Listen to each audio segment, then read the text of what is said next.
Now think what would have happened if micro organism did not exist on earth. अब आप ऐसे सोचो कि अगर पूरे अर्थ पे से माइक्रो ऑर्गेनिज्म ख़त्म हो जाए या होते ही ना तो क्या होता। A step further, microbes as a source of biogas. अब देखो यहाँ क्या कह रहा है कि जो माइक्रोब्स होते हैं वो सोर्सेज हैं बायोगैस के भी। कैसे, इसे समझते हैं। Many organism like bacteria and fungi leave in an oxygen free environment. बहुत सारे ऐसे ऑर्गेनिज्म होते हैं जैसे बैक्टीरिया और फंगी, ये क्या होते हैं, ऑक्सीजन फ्री इन्वायरमेंट में रहते हैं, जहाँ ऑक्सीजन नहीं पहुँच पाती, ऐसी जगह रहते हैं। Some of these bacteria have the ability to decompose plant and animal waste present in the environment और हाउस होल्ड वेस्ट वाटर। कह रहा है कुछ बैक्टीरिया ऐसे होते हैं जिनके अंदर एबिलिटी होती है, जो वेस्ट मटेरियल होते हैं, घर की वेस्ट मटेरियल, जैसे हमने सब्जी वब्जी छिली, काटी और उसे फेंक दिया वेस्ट को, हाँ, खाना वाना बच गया उसे फेंक दिया, या फिर डेड एनिमल्स हैं, प्लांट हैं, इन सब को डिकम्पोज करने की क्षमता होती है कुछ बैक्टीरिया में। ये सारे वेस्ट को, जैसे हमने पीछे पढ़ा, मैन्योर, खाद बना देते हैं। During the process they release a mixture of gas containing carbon dioxide and high proportion of another gas methane. कह रहा है कि जब ये उसको खाद बना रहे होते हैं, मैन्योर, कचड़े, ढेर सारे कचड़े हमने इकट्ठे कर दिए थे, तो कुछ दिन बाद देखा वो खाद बन गया मिट्टी के साथ, तो वो कौन चेंज करता है, बैक्टीरिया चेंज करते हैं। और जब वो मिक्सचर को मैन्योर में बदल रहे होते हैं तो बहुत ज़्यादा मात्रा में गैस निकलती है। कौन सी, कार्बन डाइऑक्साइड गैस, और इसके अलावा मीथेन गैस भी निकलती है। तो ये इंपॉर्टेंट क्वेश्चन है कि मीथेन गैस और कार्बन डाइऑक्साइड जब वेस्ट मटेरियल कन्वर्ट हो रहा होता है मैन्योर में, तो कौन सी गैस निकलती है, कार्बन डाइऑक्साइड और methane gas. This gas has been used as fuel source for cooking, heating, generating electricity and to even run vehicles. कह रहा है अब जो ये गैस जनरेट होती है, खाद बनाते हैं जब ये बैक्टीरिया सड़ी हुई चीज़ों से सड़ाते हैं उसे, और तो गैस जो निकलती है कार्बन डाइऑक्साइड और मीथेन गैस, वो फ्यूल सोर्स में भी काम आती है, मतलब ईंधन के रूप में, जैसे खाना पकाने वाली गैस, हीटिंग, जनरेटिंग इलेक्ट्रिसिटी भी उस गैस के लिए यूज़ करते हैं हम बनाने के लिए, एंड टू रन व्हीकल चलाने के लिए भी इस गैस का यूज़ होता है। Be a scientist. देखो अब यहाँ पे एक साइंटिस्ट दिए हुए हैं, इनके बारे में पढ़ते हैं, जानते हैं हम लोग। डॉक्टर आनंदा मोहन चक्रवर्ती, 1938-2020, यानी इनकी बॉर्न डेट है, ये पैदा हुए थे 1938 में और डेथ हुई थी 2020 में। Doctor Ananda Mohan Chakrabarty was a scientist who study bacteria. ये एक साइंटिस्ट थे जिन्होंने बैक्टीरिया के बारे में स्टडी की थी। इन 1971 he developed a special bacterium that could break down oil spills helping to clean the environment। इन्होंने क्या किया था, डेवलप किया था एक विशेष तरह का बैक्टीरियम, एक बैक्टीरिया था, बैक्टीरिया बनाया, डेवलप किया था जिसका नाम था बैक्टीरियम। वो क्या कर सकता था, जो ऑयल स्पिल्स होते हैं, तेल के कण होते हैं, उनको इन्वायरमेंट में से क्लीन करता था। कौन, bacterium. His discovery received a patent in 1980। Patent is a copyright given to a person so that one else can copy, use और sell his her invention without permission. कह रहा है इन्होंने जो भी खोज किया था, डेवलप किया था, उसको, उसकी डिस्कवरी को मिल गया था पेटेंट 1980 में। और पेटेंट क्या होता है कि कोई भी पर्सन विदाउट परमिशन, इनके बिना परमिशन के कॉपीराइट नहीं कर सकता इनकी डिस्कवरी को। His work showed how microorganisms could be used to solve environmental problem like pollution। इनकी डिस्कवरी से सिद्ध होता है कि माइक्रो ऑर्गेनिज्म हमारे कैसे मदद करते हैं हमारे इन्वायरमेंट को क्लीन करने में, जैसे पोल्यूशन फ्री करने में। जो इन्होंने खोज की थी, तो इन्होंने ये साबित किया कि कुछ बैक्टीरिया या कुछ जीव जंतु होते हैं, माइक्रो ऑर्गेनिज्म, जो हमारे इन्वायरमेंट को क्लीन करने में हेल्प करते हैं। He is remembered for his contribution to science and for protecting the environment using microbes. तो ये अब इन्हें अभी भी याद किया जाता है, इनके कंट्रीब्यूशन को साइंस में। इनका बहुत बड़ा योगदान था साइंस में, क्योंकि इन्होंने ऐसी चीज़ की खोज की थी जो इन्वायरमेंट को बचा रही थी। What are the other problem which you think can be solved with the help of microorganisms? तो और ऐसी कितनी समस्याएं हैं जिसे हम माइक्रो ऑर्गेनिज्म के हेल्प से सॉल्व कर सकते हैं। How does the diversity of microorganism help in our kitchen? Micro organism की इतनी जो प्रजातियां हैं वो हमारे किचन में कैसे हेल्पफुल है, चलो हम इसे भी जानते हैं। माइक्रो ऑर्गेनिज्म एंड फूड, भोजन में इनका क्या हेल्प है। Let us try to understand by performing activities in the kitchen. इसके लिए हमें किचन में एक एक्टिविटी करनी होगी। क्या बोल रहा है, take 2 bowl A and B, 2 आपको कटोरे लेने हैं, बॉल लेने ए और B. In each take 200 gram of flour, आटा और मैदा, and a pinch of sugar. अब आपको दोनों में, बॉल ए और बी में मैदा डाल दो या फिर आटा डाल दो, कितने, 200 ग्राम डाल दो उसमें, और अ पिंच, थोड़ी सी चुटकी भर शुगर, चीनी डाल दो दोनों में। Now in bowl A add a small amount of yeast powder and mix it well with the flour. अब जो आपका बॉल ए है उसमें आप थोड़ा सा ईस्ट डाल दो, जो मार्केट में मिलता है ईस्ट पाउडर आता है, उसको थोड़ा सा बॉल ए में डालना है। In bowl B do not add any yeast, और बॉल बी में कुछ भी मिक्स नहीं करना है, ईस्ट को नहीं डालना है, so that we can compare the result of 2 bowls. तो अब हम इन दोनों बॉल को कंपेयर करेंगे। Knead the flour of the 2 bowls with warm water to make soft dough. अब इन दोनों को थोड़ा हल्के गुनगुने पानी से आटे को मिक्स करके डो बना लो, जैसे आटा गूंथते हैं हम, दोनों को गूंथ दो। और बॉल ए में हमने ईस्ट डाला था और बॉल बी में हमने ईस्ट नहीं डाला था। Cover the Dove with the dam cloth and keep it in warm place. अब जो हमने आटा गूंथ दिया है उसको एक हल्के गीले कपड़े से ढक दो और गर्म प्लेस पे रख दो। Observe both the ball after 4-5 hours, और 4-5 घंटे के बाद दोनों को ऑब्जर्व करो, देखो क्या होता है। Did you find any change in the volume, smell और टेक्सचर ऑफ द डव। तो क्या अब आपको कोई चेंज नज़र आ रहा है उसके वॉल्यूम में। वॉल्यूम यानी जब हम ईस्ट डालते हैं तो फूल जाता है, थोड़ा सा फूल जाएगा, बढ़ा हुआ लगेगा।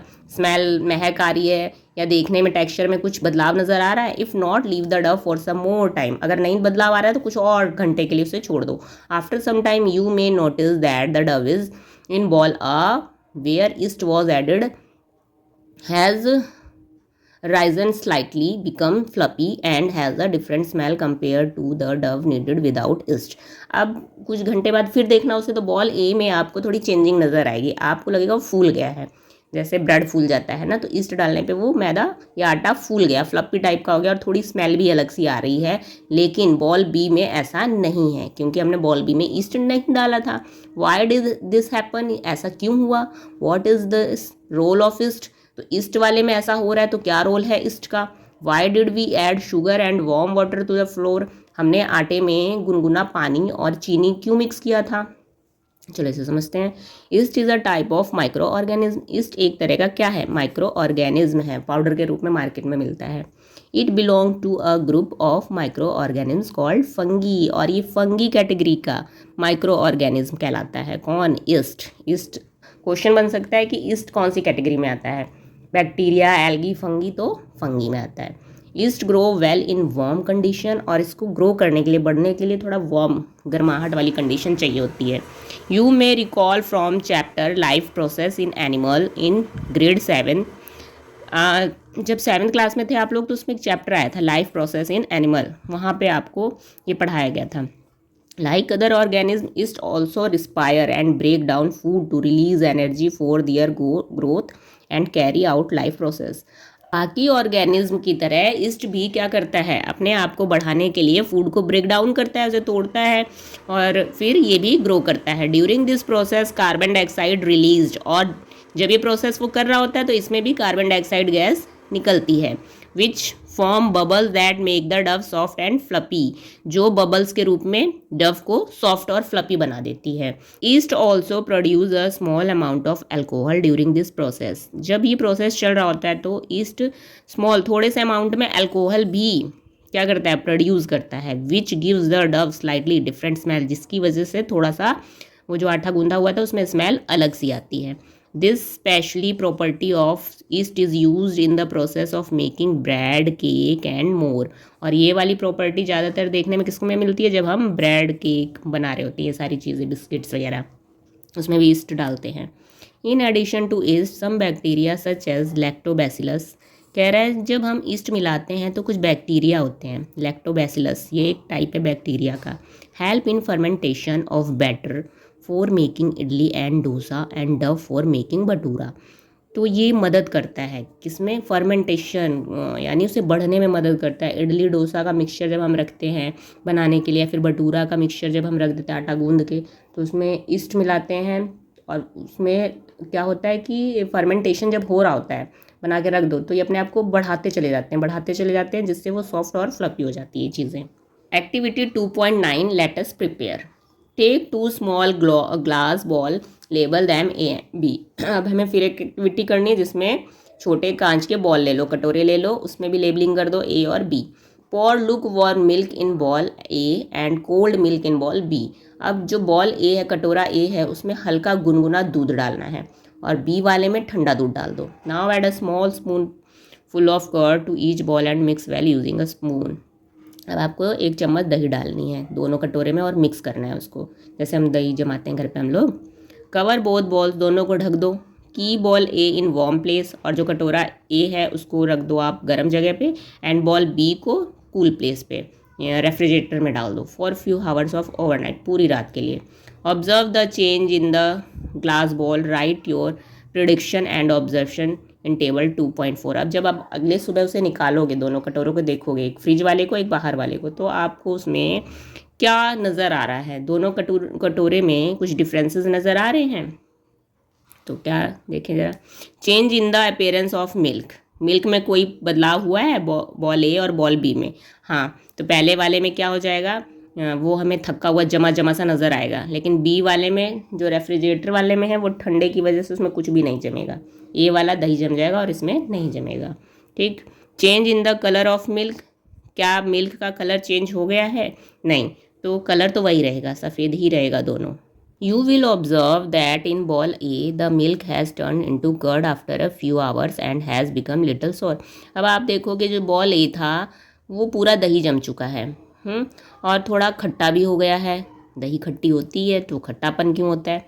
Whereas in ball B, the milk has not curdled but it might be little sour. लेकिन जो बॉल बी था वो चेंज नहीं हुआ, लेकिन उसमें थोड़ा खट्टापन है। वो दही तो नहीं जमा बी वाला, लेकिन उसमें खट्टापन है, क्योंकि हमने दही तो दोनों में डाला था 1-1 चम्मच, पर उसको फ्रिज में डाल दिया था बी वाला, तो वो जम नहीं पाया, पर उसमें कह रहा है लिटल सॉर, थोड़ा खट्टापन है। Do you know why this happen?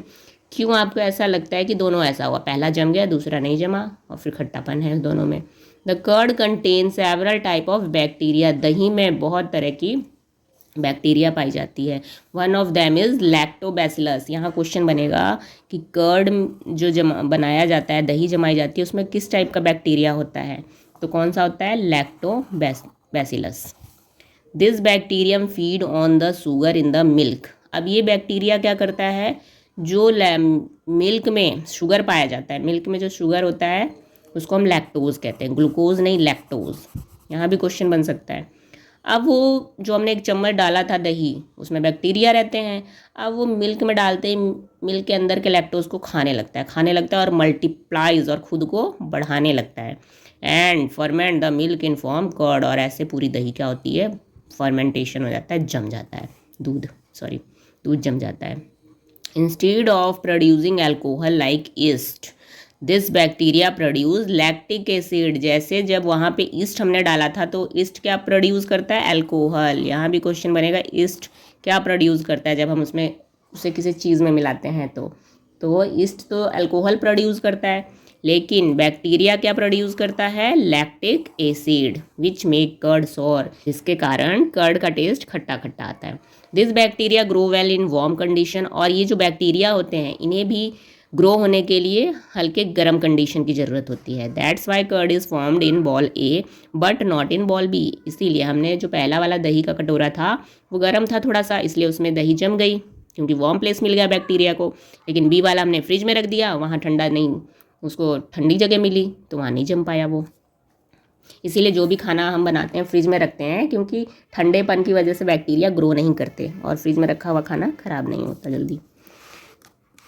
We can categorize the microorganism into different categories such as protozoa, fungi, bacteria, some algae and more। हम माइक्रो ऑर्गेनिज्म को कई भागों में बांट सकते हैं, जैसे प्रोटोजोआ, फंगी, बैक्टीरिया, एल्गी, ये सब माइक्रो ऑर्गेनिज्म है, जैसे हमने पीछे पिक्चर्स में देखा था।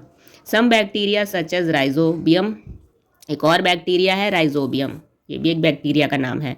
Form the swollen region called nodules and live in them as shown in figure 2.12। ये राइजोबियम बैक्टीरिया कहाँ पाया जाता है? नोड्यूल्स इलाके में, reason called nodules and live in them shown, जैसे यहाँ फिगर 2.12 दिया हुआ है। ठीक, इसकी जब आप जड़ें देखोगे इस पौधे की तो उसमें कुछ फुला फुला भाग होता है।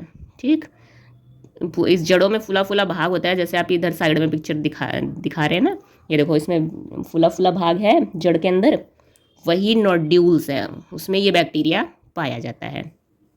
Root of certain legumes such as beans, peas and lentils have root nodules that contain rhizobium bacteria.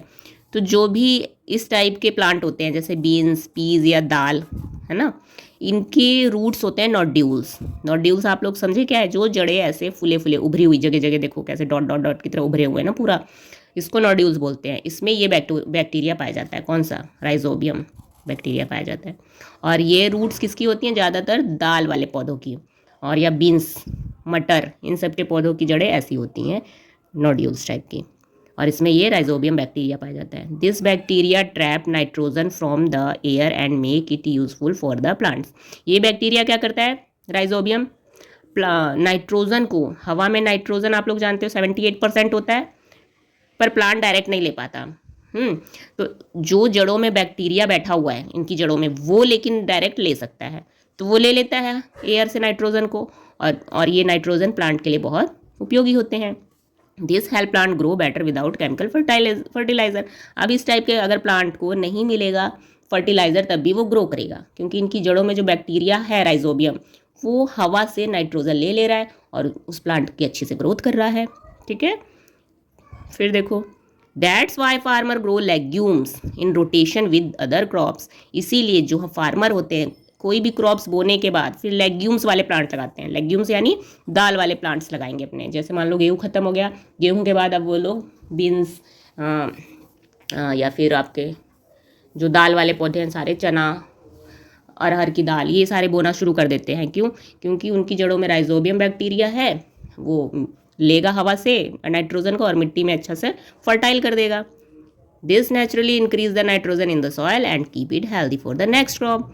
अब जब मिट्टी अच्छी हो जाएगी नाइट्रोजन से, तो फिर जब अगले क्रॉप चावल की बारी आएगी बोने की, धान की, तो मिट्टी बहुत उपजाऊ हो चुकी होगी, अच्छे से ग्रो करेगा प्लांट। इसलिए फार्मर बीच बीच में ये दाल वाले भी प्लांट बोते रहते हैं। Amazing micro alga tiny helper in water. अब यहाँ पे हम एल्गी के बारे में पढ़ेंगे। Micro alga are microscopic plant like organism that live in water, soil, air and even on trees. जो माइक्रो एल्गा होता है ये भी माइक्रोस्कोपिक ही प्लांट है एक तरह से ये। और ये कहाँ पाया जाता है? पानी में, मिट्टी में, हवा, यहाँ तक कि पेड़ पे भी पाया जाता है। They make their own food using sunlight. और ये अपना फूड खुद बना सकता है, क्योंकि एल्गी ग्रीन होती है, उसमें क्लोरोफिल पाया जाता है, और सनलाइट अगर इन्हें मिलती है तो ये अपना फूड खुद बना लेते हैं। While doing this they also release oxygen and produce more than half of earth oxygen supply.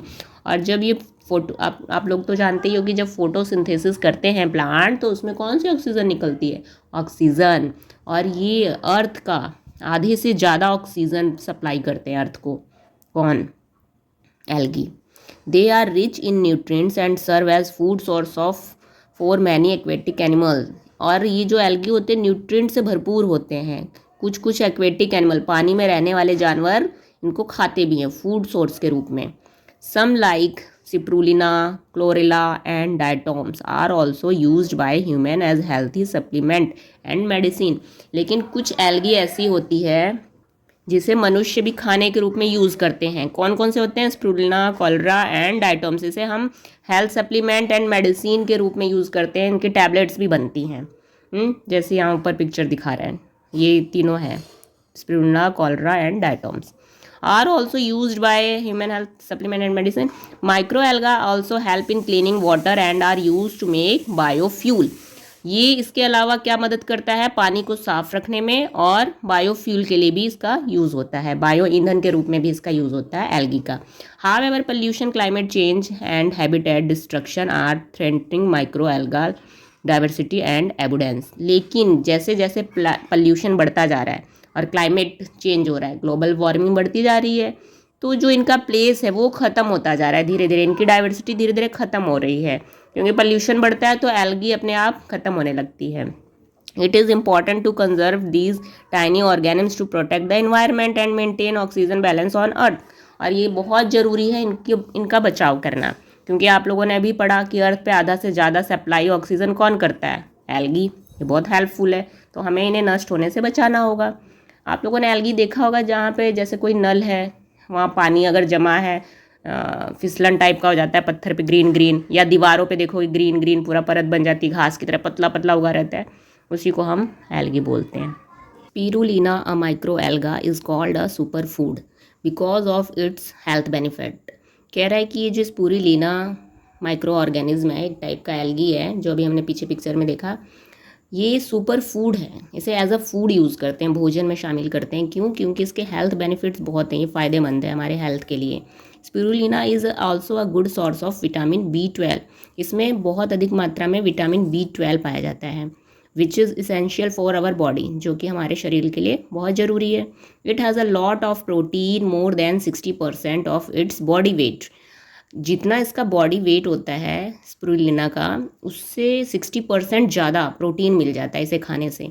And only a small amount of fat and sugar, और फैट शुगर तो बहुत लो होता है। एज अ सैलड के रूप में से खाते भी हैं लोग। Nowadays farming of spirulina is becoming a feasible livelihood opportunity. आजकल ये जो स्पिरुलिना की खेती बहुत ज़्यादा की जा रही है। You can grow spirulina easily by following these step. आप इसे बहुत आसानी से उगा सकते हो। कौन से स्टेप फॉलो करने हैं? नीचे दिए हुए हैं। Set a clear glass tank in a bright place away from direct sunlight. अब आप क्या करो, एक कांच का टैंकर ले लो, छोटा सा, जैसे एक्वेरियम होता है, फिश पॉन्ड होता है ना, उस टाइप का ले लो कांच का, और सनलाइट से दूर रखना, मतलब बाहर सनलाइट नहीं पड़नी चाहिए ज़्यादा, रूम में रख सकते हैं हम लोग। Cover the tank with a seed net और keep the tank at a place with moderate temperature condition. और टैंक को कवर कर दो नेट वाले जाली नुमा कवर से। Fill the tank with pond water, और उसमें पानी भर दो। Add living spirulina collected from a pond. और स्पिरुलिना आपको किसी भी पॉन्ड में मिल जाएगा, वहाँ से कलेक्ट करके ले आओ। Stir the growing spirulina twice a week. और आप उसको वीक में 2 बार स्टीर करते रहो, ऐसे ऐसे हिलाते रहो, ठीक, ऐसे मिक्स करते रहो। आफ्टर 3-6 वीक्स स्पिरुलिना में be harvested from the tank bye filtering it through a fine cloth. अब 3-6 यानी 1-1.5 महीने के बाद आप क्या करोगे, पूरा वो टैंक भर जाएगा स्पिरुलिना से। फिर आप उसे एक कपड़े में छान लो, उस पानी को पूरा छान लो। Conservation of micro alga is a good practice for ensuring food security and livelihood development. कह रहा है कि माइक्रो एल्गा का, इस एल्गी की कंजर्वेशन करना, कंजर्वेशन यानी एक तरह से खेती करना अच्छा होता है, फूड सोर्स में शामिल करना ये अच्छा है हमारे लिए, लिवलीहुड को डेवलपमेंट के लिए, हमारी ग्रोथ के डेवलपमेंट के लिए। तो आप लोग ये देख सकते हो, मैंने कुछ इमेजेस लगाए हैं स्पिरुलिना के। एज अ फूड यूज़ करते हैं, देखो लड्डू के रूप में यहाँ पे, और एज अ सैलड या फिर डिश बना लो कुछ, क्योंकि इसके बेनिफिट्स हैं बहुत, खाने से प्रोटीन ज़्यादा मिलता है हमें। Why is cell considered to be a basic unit of life. कह रहा है कि सेल को हम बेसिक यूनिट क्यों कह सकते हैं लाइफ की। The body of living organism are made up of tiny building block called cell. हमने देखा था कि बॉडी जो हमारी होती है किसी भी लिविंग बींग्स की, एनिमल हो फिर कोई प्लांट हो, वो छोटे छोटे बिल्डिंग ब्लॉक्स से बन के मिल के बना होता है, जिसे सेल कहते हैं। कई सारे सेल मिल के पूरी बॉडी बनाती है ना। A single cell contain various component that help organism perform various function। और एक सिंगल सेल मिल के एक पूरा ऑर्गेन बनाता है, एक पूरा ऑर्गेनिज्म, पूरा जीव बन जाता है, और फिर उसमें ढेर सारे अलग अलग तरह के फंक्शन होते हैं, कार्य होते हैं। The bodies of all plant and animals are made up of many cells. बहुत सारे सेल से मिल के बना होता है, therefore they are called multicellular. तो इसीलिए जो बहुत सारे सेल से मिल के बनता है उसे हम मल्टी सेलुलर कहते हैं। In multicellular organism cells carry out specialized function individually but also corporate with each other to increase the chance of survival. जो मल्टी सेलुलर वाले ऑर्गेनिज्म होते हैं उनमें कई तरह के फंक्शन होते हैं, तो वो सिर्फ अपने आप को ही फ़ायदा नहीं देते हैं, दूसरे को भी सर्वाइव करने के लिए चांस देते हैं, मौका देते हैं। Some organism such as bacteria and protozoa. लेकिन कुछ ऑर्गेनिज्म होते हैं जैसे बैक्टीरिया और protozoa are made up of just one cell. सिर्फ एक सेल से बना होता है। हमने पीछे पिक्चर में देखा था, अमीबा, बैक्टीरिया, प्रोटोजोआ, एल्गी एक सेल से बने होते हैं। एल्गी सारी नहीं, कोई कोई। These are called unicellular. इसे हम क्या बोलते हैं? यूनिसेलुलर। जो एक सेल का, सिंगल सेल से बने होते हैं, यूनिसेलुलर कहलाते हैं। तो ये दो आप याद रखिएगा, यूनिसेलुलर क्या होता है और मल्टी सेलुलर। यहाँ से क्वेश्चन बनेंगे जरूर। They carry out all the function necessary for their survival in a single cell. वो जितनी ज़रूरत के काम की चीज़ें हैं वो सिंगल सेल में ही होती है उनकी। Other microbes like algae and fungi are made up of one or more cell. लेकिन देखो जो एल्गी और फंगी होता है वो वन का भी होता है कोई कोई, लेकिन और ज़्यादा भी सेल का हो सकता है एल्गी और फंगी। लेकिन ये जो है बैक्टीरिया प्रोटोजोआ ये तो सिंगल ही सेल्ड होते हैं। Are made up of one more cells. For example yeast is a unicellular fungus while mould is a multicellular fungus. जैसे हमने पढ़ा था कि जो ईस्ट है वो यूनिसेलुलर होता है, पहले सिंगल होता है, सिंगल टाइप का फंगस है, लेकिन mould is a multicellular fungus. और जो मोल्ड होता है, मोल्ड एक मशरूम का टाइप है, वो मल्टीसेलुलर फंगस होता है। देखो यहाँ पे दे रखा है, पिक्चर से डायग्राम से समझा रहा है हमें।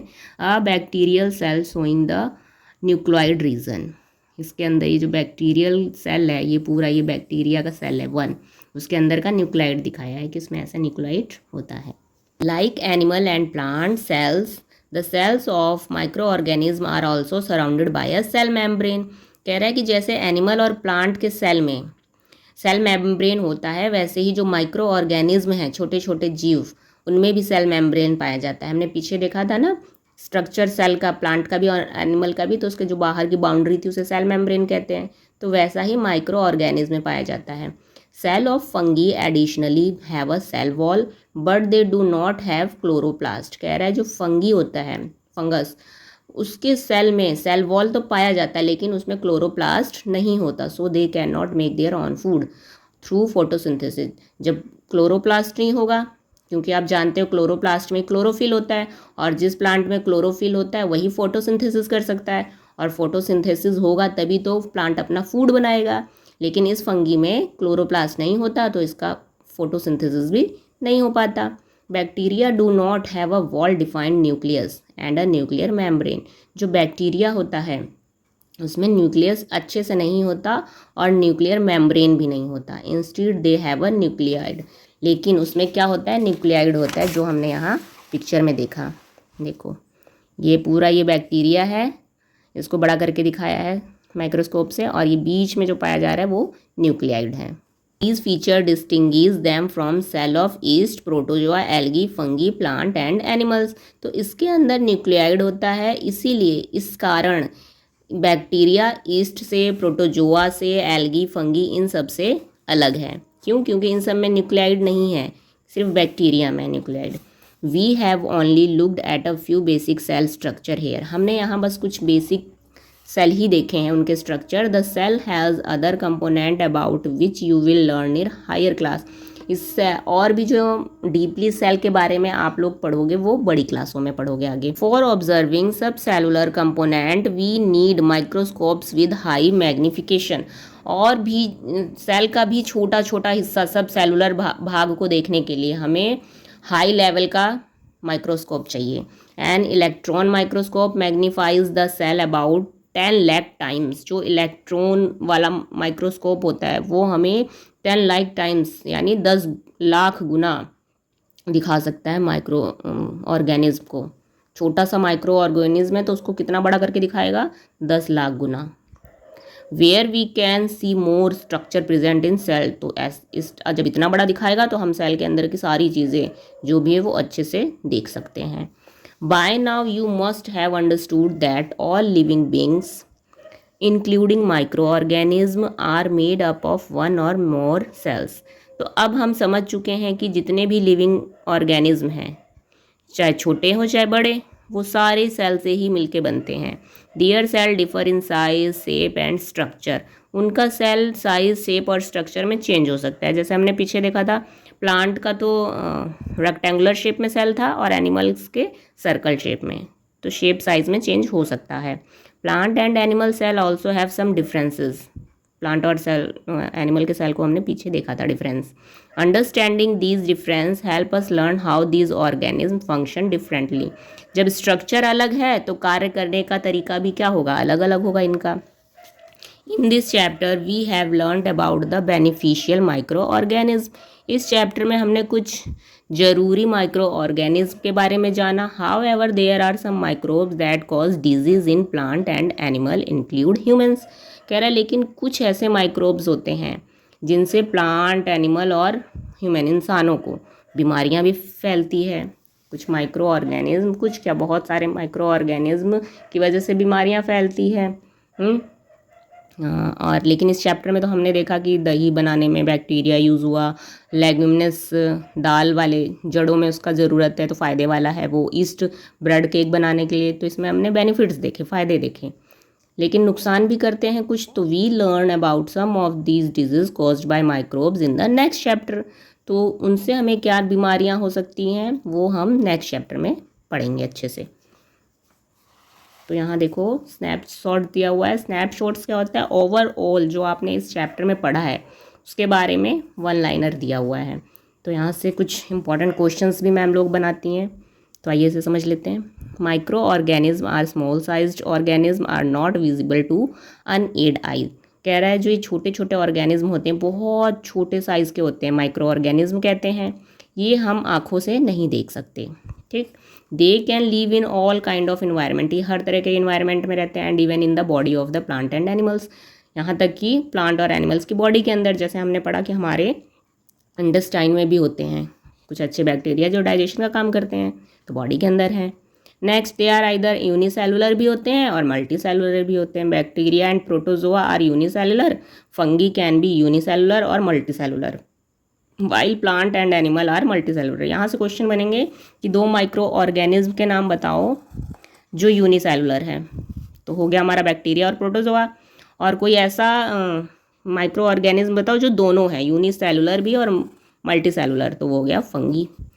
और कोई ऐसे ऑर्गेनिज्म बताओ जो मल्टी सेलुलर होते हैं, तो सारे प्लांट और एनिमल्स। ठीक है, यहाँ से इंपॉर्टेंट क्वेश्चन बन सकता है। The cell is a basic unit of life. हमने पढ़ा कि सेल, छोटा छोटा सेल ही मिलके एक बड़ा ऑर्गेन बनाता है, तो बेसिक यूनिट लाइफ की कौन है, cell. What is the basic unit of life, question बनेगा the cell. The body of living organism is made up of cell. A cell contain various component which help organism perform their function. बहुत सारे cell मिलके पूरा एक जीव का निर्माण करते हैं जो सर्वाइव करता है। A typical cell is bounded by cell membrane filled with cytoplasm and contain a nucleus. कह रहा है अगर हम एक सेल देखें तो उसमें सेल मेम्ब्रेन होता है बाहर, उसके अंदर साइटोप्लाज्म भरा होता है और न्यूक्लियस होता है। Plant, fungal and bacterial cell have an extra covering भी होता है कॉल्ड अ सेल वॉल, जिन्हें सेल वॉल कहते हैं, जितने प्लांट वाले होते हैं। तो एक्स्ट्रा सेल वॉल किस पे पाया जाता है, प्लांट, फंगल और बैक्टीरियल सेल पे। यहाँ से क्वेश्चन बन सकता है around the cell membrane bacteria lack a well defined nucleus. लेकिन जो बैक्टीरिया के अंदर न्यूक्लियस होता है वो ठीक बिल्कुल प्लांट की न्यूक्लियस की तरह नहीं होता, उसकी जगह न्यूक्लियोइड होता है, हमने अभी ऊपर पढ़ा। Cell differ in shape and size, their shape is related to the function performed by them. Shape और साइज सेल का अलग अलग होता है और शेप साइज के अकॉर्डिंग वो वर्क करते हैं। Bacteria, fungi and protozoa are different kind of micro organism. ये तीनों अलग अलग तरीके के माइक्रो ऑर्गेनिज्म होते हैं। Virus are also small size, जो वायरस होता है वो भी छोटे साइज का होता है, but they are different from other micro organism since they reproduce only inside the host organism. लेकिन ये क्या होते हैं, ये डिफरेंट होते हैं, ये वहीं रिप्रोड्यूस होते हैं किसी रिएक्ट करेंगे, जब किसी जीव जंतु के बॉडी में जाएंगे तभी ये अपने आप को बढ़ा पाएंगे, वैसे नहीं बढ़ सकते। तो ये पूछ सकती है मैम क्वेश्चन, कौन अपने आप को बढ़ाता है जब उसे कोई लिविंग बींग्स मिल जाए, तो virus. Microorganisms can be beneficial और harmful to us. Microorganisms जितने भी है उनके फ़ायदे भी हैं और नुकसान भी होते हैं। Some micro organisms decompose the plant and animal waste. कुछ माइक्रो ऑर्गेनिज्म क्या करते हैं, प्लांट एनिमल को डिकम्पोज करते हैं, सड़ाते और गलाते हैं into simple substance and clean up the environment, और ख़त्म भी करते हैं सड़ी गली चीज़ों को और इन्वायरमेंट को साफ रखते हैं। Some micro organism reside in the root nodules of legumes. कुछ माइक्रो ऑर्गेनिम्स दाल वाले जड़ों में पाए जाते हैं, such as peas, beans and lentils. आपसे पूछेंगे मैम कि किस ऐसे प्लांट के नाम बताओ जिसमें माइक्रो ऑर्गेनिज्म पाए जाते हैं, तो पीज, बीन्स, लेंटिल्स, ये एग्जाम्पल में आप डाल सकते हो। Important question. They trap nitrogen, इनका वर्क क्या है ये भी पूछेंगी। तो trap the nitrogen from air and increase the soil fertility, मिट्टी को और उपजाऊ बना देते हैं। Yeast are fungi which are used in the process of making bread, cake, pastries, idli, dosas and bhatura. Yeast एक तरह का फंगी है, इसका यूज़ क्या है, यूजेस पूछ सकती हैं। तो इससे हम bread, cake, pastry, idli, dosa, bhatura बनाने में करते हैं, क्योंकि जब इस मिक्सचर में डालते हैं तो ये सारे मिक्सचर फूल जाते हैं। आप देखोगे ब्रेड स्पंज टाइप का लग रहा है, फूल गया, केक भी फूला फूला सा, पेस्ट्री, इडली सब, क्योंकि ये ईस्ट उसको फुला देता है मिक्सचर को। Lactobacillus is used in the curd formation. कौन सा बैक्टीरिया दही में पाया जाता है, कर्ड यानी दही, तो lactobacillus. At home and fermentation process in food industry. इसके अलावा और भी बहुत सारे फूड इंडस्ट्री में इसका यूज़ होता है लैक्टोबैसिलस का। तो आई होप बच्चों आप लोगों को ये चैप्टर अच्छे से समझ में आया होगा। चैप्टर 2 खत्म हो गया है हमारा। नेक्स्ट वीडियो में हम लोग इस चैप्टर के क्वेश्चन आंसर सॉल्व करेंगे। अगर वीडियो हेल्पफुल लगे तो please like and subscribe. Thank you.